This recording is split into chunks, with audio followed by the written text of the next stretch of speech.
Um dos temas que mais aparecem nos pedidos aqui do canal envolve um nome que desperta curiosidade, polêmica e até medo em algumas pessoas. Lilith. Para alguns ela teria sido a primeira mulher de Adão.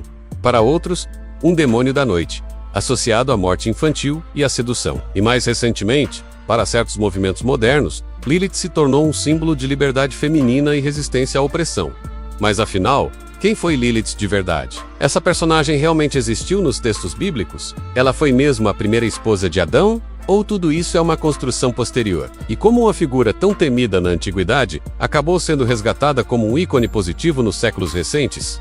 Esse assunto não aparece apenas em um único lugar. Ele surge em escolas dominicais, em debates acadêmicos, em discussões feministas, em livros de espiritualidade alternativa e, claro, em vídeos virais nas redes sociais. Justamente por isso, resolvi trazer esse tema para cá e abordá-lo com calma, contexto histórico e análise dos textos antigos, tentando separar o que é tradição, o que é mito e o que é releitura moderna. Para começar a entender Lilith, precisamos voltar ao início de tudo, ao livro de Gênesis. No primeiro capítulo de Gênesis, encontramos o relato mais conhecido da criação. Deus cria o mundo em 6 dias, separa luz e trevas, águas e terra, cria plantas, astros, animais, e no 6º dia, cria o ser humano. E o texto diz algo que parece simples, mas que se tornaria extremamente importante mais tarde.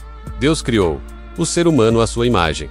A imagem de Deus o criou. Homem e mulher os criou. Aqui, homem e mulher surgem juntos. Não há nomes, não há hierarquia explícita, não há uma ordem de criação entre eles. Apenas a ideia de humanidade criada em conjunto. Mas quando avançamos para o capítulo seguinte, algo curioso acontece. A criação é narrada novamente, só que de forma diferente. Agora, o homem é criado primeiro, moldado do pó da terra. Depois, Deus planta o jardim do Éden.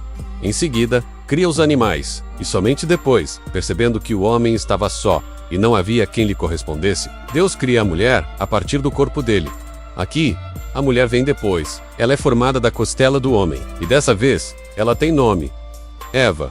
Essa diferença entre os dois relatos não passou despercebida. Desde a antiguidade, intérpretes judeus e cristãos se perguntaram: estamos diante de duas versões da mesma história, ou de duas histórias diferentes? Alguns tentaram harmonizar os textos de forma filosófica, como fez Filon de Alexandria, dizendo que o primeiro relato seria simbólico e o segundo literal. Outros, porém, seguiram por um caminho mais ousado. E se essas passagens não falassem da mesma mulher? Segundo essa interpretação, o segundo relato falaria claramente de Adão e Eva, mas o primeiro capítulo, onde homem e mulher são criados juntos e sem nomes, poderia se referir a Adão e a outra mulher. Uma mulher criada do mesmo solo, em igualdade, não derivada do corpo do homem.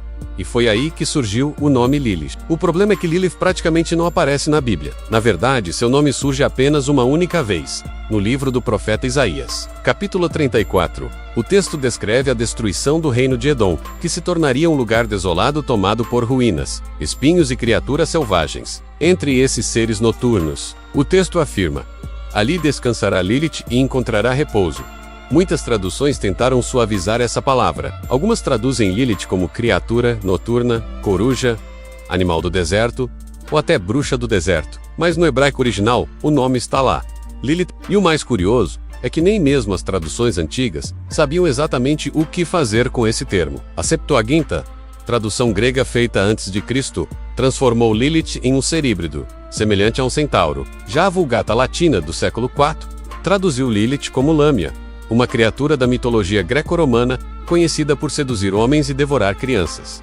E isso não foi aleatório. Muito antes da Bíblia ser escrita, Lilith já existia no imaginário da antiga Mesopotâmia. Textos que datam do 3º milênio antes de Cristo mencionam seres chamados Lil e Lil-Tu. Essas entidades eram associadas ao deserto, à noite, às doenças, ao delírio, à sexualidade descontrolada e, principalmente, a Mortean. Em um antigo poema sumério, uma criatura semelhante a Lilith se aposta de uma árvore sagrada pertencente a Deus Inanna. Quando o herói Gilgamesh enfrenta o mal, mata o dragão que guardava a árvore, espanta um pássaro monstruoso e faz Lilith fugir desesperada para o deserto, o lugar onde ela passaria a habitar desde então. Além dos textos narrativos, o nome Lilith aparece com frequência em amuletos e encantamentos, usados para proteção, especialmente durante o parto. Havia um medo real de que esses espíritos atacassem mães e bebês nos momentos mais vulneráveis. Algumas representações mostram Lilith como uma criatura alada, com traços de ave, cercada por animais noturnos, como corujas e leões. Ou seja, Lilith era vista como um perigo invisível,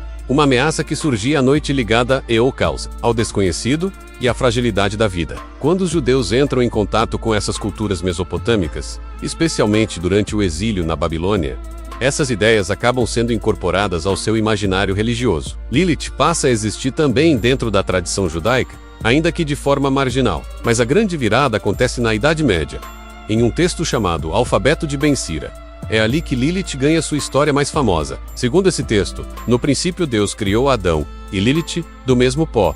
Eles eram iguais. O problema começa quando os dois passam a disputar a autoridade. Lilith se recusa a se submeter a Adão, especialmente no contexto sexual. Ela afirma que ambos foram criados da mesma forma, e, portanto, ninguém deveria dominar o outro. Como nenhum dos dois cede, Lilith pronuncia o nome sagrado de Deus, ganha asas e foge do Éden, indo parar no Mar Vermelho. Lá, ela se une a espíritos malignos e passa a gerar milhares de filhos demoníacos. Adão, abandonado, clama a Deus.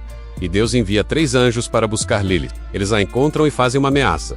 Se ela não voltar, 100 de seus filhos morrerão todos os dias. Lilith se recusa. Em vez disso, faz um juramento. Sempre que visse os nomes desses anjos, ela não faria mal às crianças protegidas por eles. Essa história explica por quê. Durante séculos, judeus usaram amuletos com nomes de anjos para proteger bebês. Lilith se tornou a personificação do medo da noite, da sexualidade fora de controle e da morte infantil. Mas o tempo passou, e a história mudou novamente. No século XX, especialmente durante a segunda onda do feminismo, Lilith foi reinterpretada. Para muitas teólogas feministas, ela não era um demônio, mas uma mulher que se recusou a aceitar submissão, uma figura transformada em vilã por desafiar uma estrutura patriarcal. Em 1972, a teóloga Judith Plaskow propôs uma releitura radical. Lilith teria sido difamada. As histórias sobre sua perversidade seriam fruto de uma narrativa criada para justificar sua expulsão. A partir daí, Lilith passou a ser vista como símbolo de autonomia, liberdade e resistência. Essa ressignificação foi tão forte que, em 1976, surgiu uma revista feminista judaica chamada Lilith, que existe até hoje. Então, quem foi Lilith afinal? Um espírito do deserto?